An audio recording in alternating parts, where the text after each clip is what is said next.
Aujourd'hui, nous allons voir un sujet qui est un sujet polémique dans le milieu des chrétiens et sur lequel tous ne sont pas d'accord. Je veux vous parler de la question du sang. Le sang peut-il être un aliment?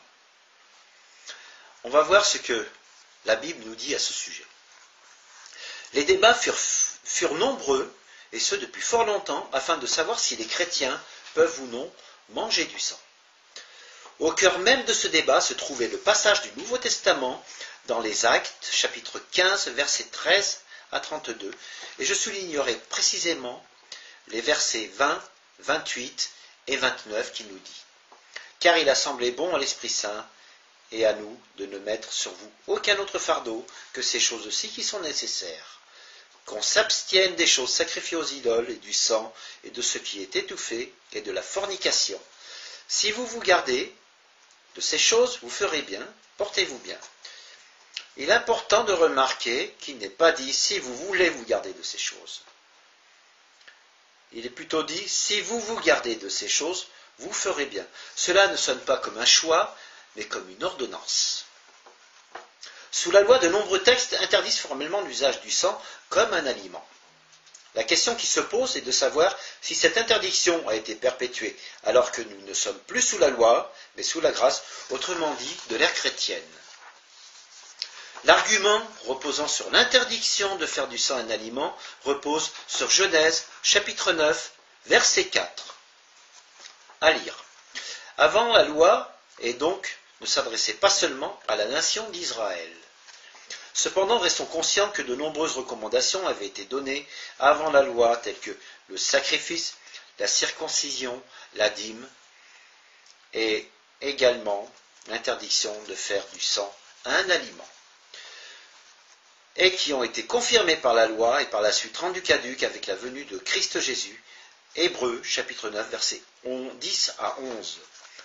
Ce que nous lisons dans 1 Corinthiens, chapitre 10, verset 25, peut nous aider. Mangez de tout ce qui se vend à la boucherie, sans vous enquérir de rien à cause de la conscience, car la terre est au Seigneur, et tout ce qu'elle contient.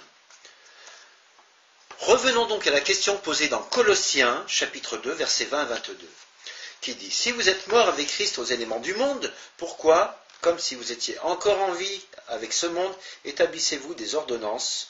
Ne prends pas, ne goûte pas, ne touche pas, etc. » Dans les textes de l'Ancien Testament, aucun texte ne fait d'exception, car Dieu utilise le verbe manger, autrement dit se nourrir, qui vise à nourrir le corps. Lévitique chapitre 17, verset 12 est très clair. C'est pourquoi j'ai dit aux fils d'Israël, aucun d'entre vous ne mangera le sang. En vérité, de ce que nous dit Actes chapitre 15, il n'y a aucun verbe. Et nous pouvons donc nous poser la question suivante. Que signifie s'abstenir de sang? Dans Ézéchiel chapitre 33, verset 25, il est question de ceux qui versaient le sang et qui s'en nourrissaient. Jésus ne manque pas de rappeler aux scribes et aux pharisiens qu'ils avaient affirmé que dans les temps anciens, ils n'auraient pas pris part avec eux au sang des prophètes. Matthieu chapitre 23, verset 30. Le 15e chapitre des Actes parle du problème survenu dans l'assemblée d'Antioche, concernant ceux de Jérusalem qui cherchaient à imposer la loi des anciens ou la raison de l'intervention de Paul et Barnabas.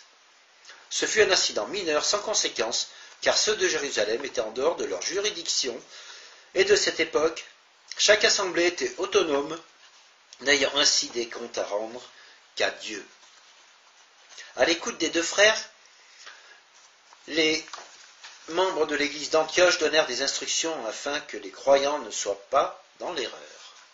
La conclusion de l'intervention de ceux de Jérusalem se résume dans les recommandations que nous pouvons lire dans Actes, chapitre 23, verset 29, ainsi que dans Actes, chapitre 21, verset 25, où il est fait mention de l'interdiction absolue de faire du sang un aliment. Regardons maintenant les 3 recommandations. Première recommandation, il devrait s'abstenir des souillures des idoles ainsi que des choses sacrifiées aux idoles. L'idolâtrie est un affront à Dieu, et l'enfant de Dieu se devrait de ne plus servir les idoles il serait malsain de se nourrir des choses destinées, car c'est un des péchés les plus graves décrits dans les Écritures. Voir le commentaire de l'apôtre Paul à ce sujet dans 1 Corinthiens, chapitre 8. Deuxièmement, il devait s'abstenir de manger du sang. Il faut introduire le verbe pour comprendre l'interdiction. La question qui se pose est, doit-on ne pas en manger ou ne pas le verser? Nous ne sommes plus sous la loi et la logique humaine s'orienterait plutôt sur l'interdiction de le verser. Lors de l'arrestation de Jésus, Pierre a versé le sang en coupant l'oreille droite de Malchus, qui était serviteur du souverain sacrificateur, mais dans l'instant même, Jésus a guéri son oreille tranchée. Luc chapitre 22, versets 50 et 51, en insistant sur le comportement non violent des chrétiens. Troisièmement, c'est une interdiction qui reste difficile à comprendre. Que veut dire s'abstenir de l'étouffer? Certains prétendent qu'il ne fallait pas se nourrir d'animaux qui n'avaient pas été saignés. Mais pour soutenir cette idée, plusieurs traditions mentionnent le passage des animaux étouffés. Bien que de nombreux spécialistes du grec ancien ont avoué que le texte ancien parle de l'étouffer sans donner plus de détails. Cependant, nous est-il permis de consommer un animal qui a gardé tout son sang? Sans explication claire sur l'étouffer, il serait inutile d'en parler d'interdiction particulière. Nous ne sommes plus sous la loi, mais sous la grâce. Cependant, l'interdiction de faire du sang un aliment ne se trouve pas seulement dans l'Ancien Testament, mais également dans le Nouveau Testament. Pour cela, il suffit de s'en remettre aux Actes, chapitre 21, verset 25, qui est très clair. L'obéissance aux Écritures ne doit pas être partielle, car l'amour de Dieu, pour nous, est un amour complet. 1 Corinthiens chapitre 10, verset 25 nous dit que l'on peut manger de tout ce qui se vend à la boucherie. Mais apprenons à faire la juste part des choses. Serions-nous capables d'aller jusqu'à nous nourrir aussi des ossements des animaux? Conclusion, parce qu'il faut une conclusion. Nous avons vu que le sang ne peut être versé que dans le but de se nourrir de la chair de l'animal et qu'étant donné la difficulté de trouver une juste interprétation des textes, il est préférable de s'en tenir aux instructions de la totalité des Écritures, autrement dit, de l'Ancien Testament et du Nouveau Testament. Le sang est vecteur de la vie et s'en nourrir reviendrait à consommer la vie. Chaque chrétien l'interprète de sa propre conscience devant Dieu. Il est regrettable que certaines confessions spirituelles, religieuses, imposent l'interdiction des transfusions sanguines fondées sur une interprétation de certains textes que nous venons de voir entraînant la mort de nombreuses personnes. Quand on fait une transfusion sanguine, on ne fait pas du sang un aliment, mais on l'utilise pour préserver la vie, car le sang est un élément vital à cet effet.